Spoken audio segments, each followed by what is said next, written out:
BNP নির্বাচন চাচ্ছে ফেব্রুয়ারিতে, জামাত এই কথা বলছে এবং এনসিপি বলছে শাপলা প্রতীকের কথা। এগুলোতে আমাদের সাধারণ জনগণকে ব্যতিব্যস্ত রাখা হয়েছে। কিন্তু অন্যদিক দিয়ে উপদেষ্টা আসিফ মাহমুদ কি করছে? সে 8 থেকে 9,000 যুবক যুবতীদেরকে অস্ত্রের ট্রেনিং দিচ্ছে, তার ব্যক্তিগত বাহিনী বানাচ্ছে। কেন তার ব্যক্তিগত বাহিনী বানাতে হবে? কেন তাদের অস্ত্রের ট্রেনিং দিতে হবে? সরকারি টাকায়, সরকারি টাকায়, জনগণের টাকায় তার ব্যক্তিগত বাহিনী বানাচ্ছে। সেটা নিয়ে কোনো তুমুল আলাপ আলোচনা নেই। এদেরকে সরকারিভাবে কোন জায়গায় নিয়োগ দেওয়া হবে? সরকারিভাবে কি কোনো নিয়োগ বিজ্ঞপ্তি দেওয়া হয়েছে? এবার বিএনপিকে সরকার জানিয়ে দিয়েছে, নতুন খেলায় না থাকবে মাঠ, না থাকবে রেফারি, যেমন খুশি তেমন সাহায্যের মতো খেলায় নিজেদেরকে ঐক্যে পৌঁছাতে হবে। সংবাদ মাধ্যমকে না জানিয়েই ডিরেক্ট যমুনাতে ডক্টর ইউনূসের সাথে বৈঠক করলেন। শুধু এটাই না, দীর্ঘ 15 মাস পরে আমাদের বাংলাদেশের রাষ্ট্রপতি মিস্টার শাহাবুদ্দিন চুপ্পু সাহেব, উনিও আপনার তার নিজ জেলায় 4 দিনের সফরে যাচ্ছেন পাবনা। বিএনপি, জামায়াত, এনসিপি এরা তো গত 1.5 দশক ধরে আওয়ামী বিরোধিতায় একটা জায়গায় দাঁড়িয়ে থাকলেও নীতিগত বা সাংবিধানিক সংস্কার প্রশ্নে কখনোই একমত হতে পারেনি। 1.5 বছর ধরে এনসিপির কথা বলছি বটে, কিন্তু এনসিপি তো জন্মই হয়েছে 1.5 দিন, কিন্তু তারা ছিল এবং তারা আওয়ামী বিরোধী রাজনীতি করেছে। ঐক্যমত্য কমিশনের দীর্ঘ কাজ তার প্রমাণ। এতদিন ধরে আলোচনা করার পরেও তারা কোনো কিছুতে নাকি একমত হয়নি। কেউ চাইছে সংসদীয় ব্যবস্থার সংস্করণ, কেউ চাইছে সীমিত নির্বাহী ক্ষমতা, কেউ আবার চাইছে গণভোট। এই সব বিমূর্ত ধারণা, মানে সবই খুব আবছা, কেউ স্পষ্ট করে বলে না আসলে কে কি চায়। ফলে জুলাই সনদের চূড়ান্ত সংস্করণে ভিন্ন মত জমা পড়েছে স্তরে স্তরে। কমিশনের ভেতরেই বিভাজন ছিল, বাইরে রাজনৈতিক দলগুলোর মধ্যে তো ছিল, আছে এবং থাকবে। বিএনপির হতাশা আরো এক দফা বাড়ালো অধ্যাপক ইউনূসের উপদেষ্টা পরিষদ। একদিন আগে তারেক রহমান হতাশা লুকাতে না পেরে বলেছিলেন, এমন তো হওয়ার কথা ছিল না। সেদিনই আবার জামাত নেতা আব্দুল্লাহ তাহের বিএনপিকে আলোচনায় বসতে প্রস্তাব দিয়েছেন। অধ্যাপক ইউনূসের উপদেষ্টা পরিষদ বিএনপিকে কাঁচা গায়ে নুনের ছিটা দিতেই রুখে নিলেন জামাতের সেই প্রস্তাব। উপদেষ্টা পরিষদের জরুরি বৈঠক শেষে জানা গেল, রাজনীতির খেলার মাঝে অধ্যাপক আলী রিয়াজ যে গিট্টুটি লাগিয়ে দিয়েছেন সেটি ছোটাতে হবে রাজনৈতিক দলগুলোকে। এতদিন ঐক্যের নামে তামাশা খেলায় ম্যাচ রেফারি ছিলেন অধ্যাপক ইউনূস, আর খেলা চালাতো আরেক রেফারি আলী রিয়াজ। ঐক্যমত্য কমিশনের নামে ছিল বড় এক খেলার মাঠ। এবার বিএনপিকে সরকার জানিয়ে দিয়েছে, নতুন খেলায় না থাকবে মাঠ, না থাকবে রেফারি, যেমন খুশি তেমন সাহায্যের মতো খেলায় নিজেদেরকে ঐক্যে পৌঁছাতে হবে। চোখে সর্ষে ফুল দেখতে পাওয়া বিএনপি আপাতত দিশেহারা। দিশা ঠিক করতে জরুরি তলবে লন্ডনে পাড়ি দিয়েছেন দলটির নেতা সালাউদ্দিন আহমেদ। ঘরের হতাশা যাতে মাঠে ছড়িয়ে না পড়ে সেজন্য দিয়েছে দাবার দুর্বল চাল। আকস্মিকভাবে 237 আসনে প্রার্থী ঘোষণা করেছে বিএনপি, যেখানে নির্বাচন নিয়ে কাটছে না অনিশ্চয়তা, তৃণমূলে বাড়ছে দলীয় সংঘাত, সম্ভাব্য জোট শরীরদের আসন ছাড় নিয়ে বিভিন্ন জায়গায় চলছে রক্তারক্তি। সেখানে দলীয় প্রার্থী ঘোষণায় এই কৌশল বিএনপিকে রাজনীতির মাঠে বাড়তি কোনো সুবিধা দেবে নাকি তফসিল ঘোষণার অনেক আগেই প্রার্থী ঘোষণার সুযোগ পাবে প্রতিপক্ষ? সূত্রগুলো বলছে, বিএনপির নাকের জল চোখের জল এক করার মিশনে নেমেছে সরকার একটি পক্ষ ও জামাত ইসলামী। সেই কৌশলের বিস্তারিত জানতে চলুন যাওয়া যাক বিস্তারিত। বহু নাটকের পর জুলাই সনদ নিয়ে জামাত এবং এনসিপির রেসিপি মেনেই বাস্তবায়নের সুপারিশ দেয় ঐক্যমত্য কমিশন।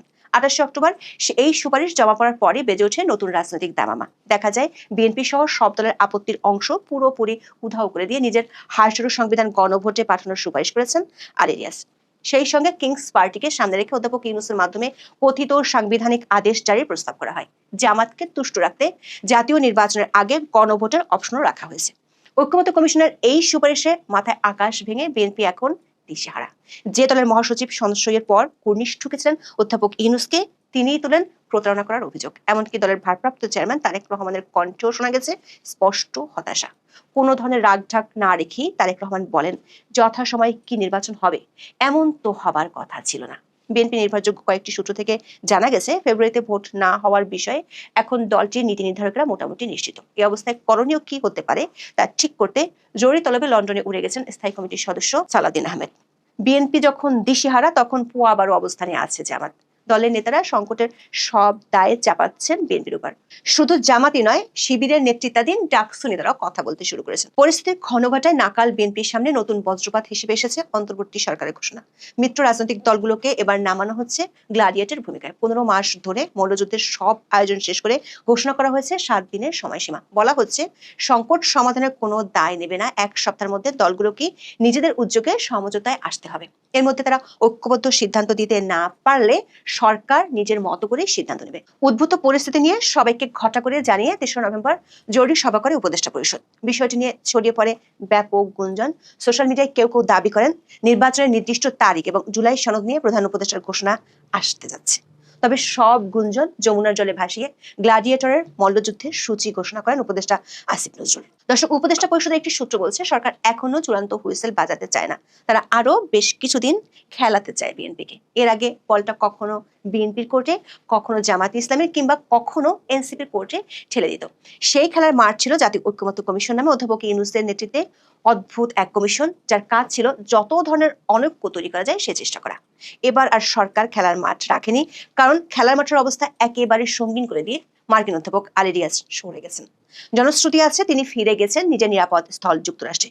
প্রশ্ন হলো, মাঠ ছাড়া খেলার অর্থটা তাহলে কি? ডক্টর আসিফ নজরুল বলছেন দীর্ঘদিনের মিত্র রাজনৈতিক দলগুলোকে নিজেদের মধ্যে আলোচনা করে আগামী 1 সপ্তাহের মধ্যে ঐক্যবদ্ধ প্রস্তাব দিতে আহ্বান জানানো হয়েছে। প্রশ্ন ছিল, সে আলোচনায় কি সরকারের কোনো ভূমিকা থাকবে?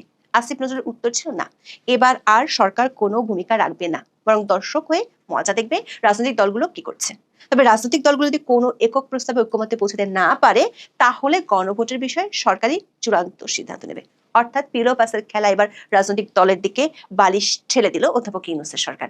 সেই বালিশটি আদৌ অক্ষত অবস্থায় সরকারের কাছে আবার ফিরে আসার সম্ভাবনা খুবই কম, কারণ এরই মধ্যে নাম সর্বস্ব দলগুলো খেলার মাঠের বাইরে বিতাড়িত হয়েছে। আর মাঠে যারা আছে তাদের সরকারের দিকে ফিরে তাকানোর ফুরসত নেই।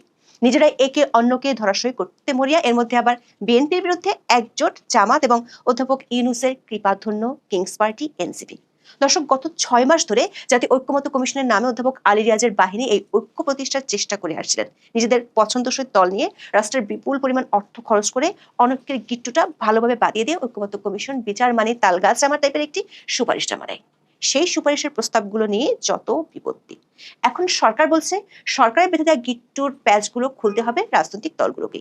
তার জন্য নিজেদের উদ্যোগে নিজেদের আলোচনা করে সমাধানে পৌঁছাতে হবে। হঠাৎ করে রাজনৈতিক দলগুলোর মধ্যকার এই যে আলোচনার মাধ্যমে সমাধানের কথা, সেই ধারণা উপদেষ্টা পরিষদ পেল কোথায়?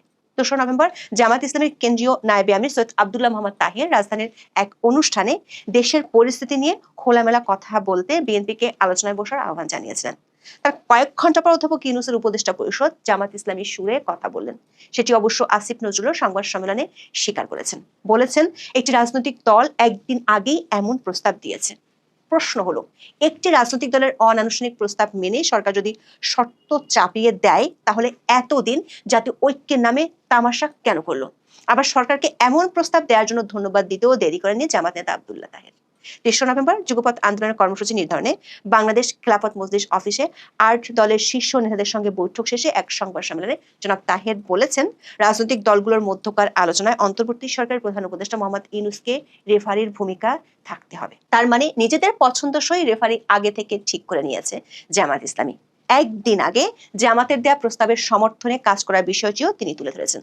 তবে জামাত ইসলামী চায় অধ্যাপক ইউনূসই এই ঐক্য তামাশা খেলার শেষ বাঁশিটা বাজাক।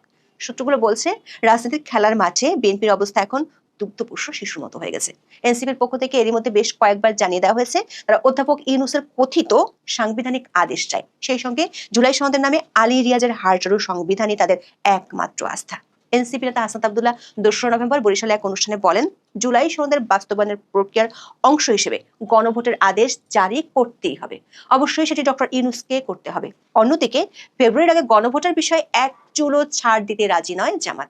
বিএনপিকে সব ধরনের চাপে রাখতে চায় দলটি। গণভোট কখন হবে, কিভাবে জুলাই সনদ বাস্তবায়িত হবে, পিআর পদ্ধতি নিয়ে বিএনপি যতগুলো সিদ্ধান্ত নিয়েছে সবগুলোতে তাদেরকে রাজনৈতিকভাবে পরাজিত করতে চায় জামাত ইসলামী। দলটির সিনিয়র নেতারা মনে করেন এটি করা গেলে ভোটের আগে বিএনপিকে নৈতিকভাবে পরাজিত করা যাবে।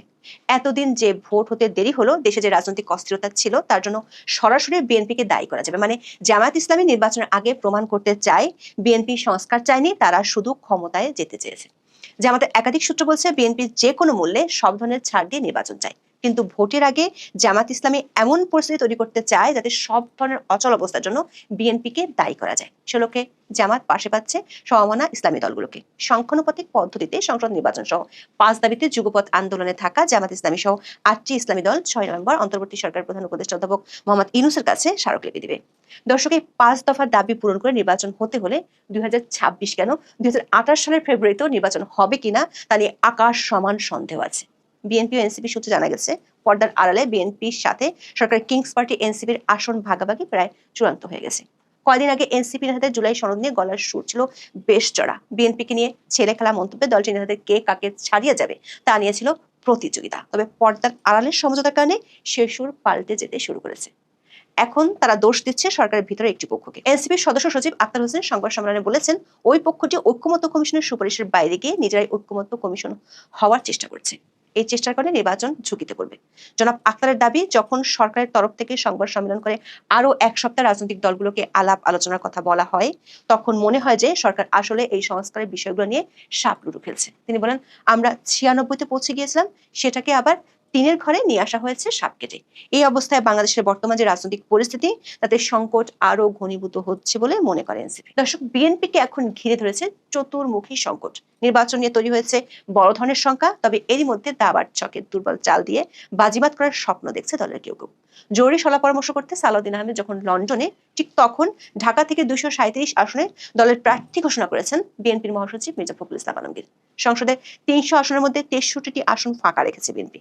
ধারণা করা যায় এসব আসনের সম্ভাব্য জোট সঙ্গীদের ছাড় দেওয়া হতে পারে। তবে ছাড় দেওয়া আসনের কোনোটিতেই সম্ভাব্য জোট সঙ্গী দলের প্রার্থীরা সুবিধা পাবেন এমন সম্ভাবনা নেই। যেমন ব্রাহ্মণবাড়িয়ার 6 আসনটি ফাঁকা রাখা হয়েছে। এখানে মনোনয়ন পেতে আগ্রহী গণসংহতি আন্দোলনের জুনায়েদ সাকি, তবে ইতিমধ্যে তার বিরুদ্ধে বিক্ষোভ করেছেন স্থানীয় বিএনপি নেতাকর্মীরা। আবার পটুয়াখালী 3 আসনটি চান গণ অধিকার পরিষদের নুরুল হক নূর। সেখানে রয়েছে বিএনপির শক্তিশালী একাধিক মনোনয়ন প্রত্যাশী। কয়েক মাস আগে নিজ এলাকায় বিএনপি নেতাকর্মীদের হাতে অবরুদ্ধ হতে হয় নূরকে। এরই মধ্যে মাদারীপুর, চট্টগ্রাম সহ বেশ কয়েক জায়গায় বিএনপির বিক্ষুব্ধ নেতা ও সমর্থকেরা সহিংসতায় নেমে পড়েছে। যে আশঙ্কা করা হচ্ছিল, সে বিপদে পড়তে শুরু করেছে দলটি। শুধু জোট সঙ্গীদের জন্য আসন ছাড় নয়, বিভিন্ন এলাকায় আগাম প্রার্থী ঘোষণার ফলেও বিপদে পড়তে পারে বিএনপি। বিদ্রোহী প্রার্থীরা স্বতন্ত্র অথবা বিএনপির প্রতিপক্ষ দলের মনোনয়ন নিয়ে নির্বাচনে লড়ার জন্য যথেষ্ট সময় পাবেন। এর ফলে ভোটের মাঠ বিএনপির জন্য আরো কঠিন হয়ে পড়বে বলে আশঙ্কা করছেন দলেরই প্রভাবশালী একটি অংশ।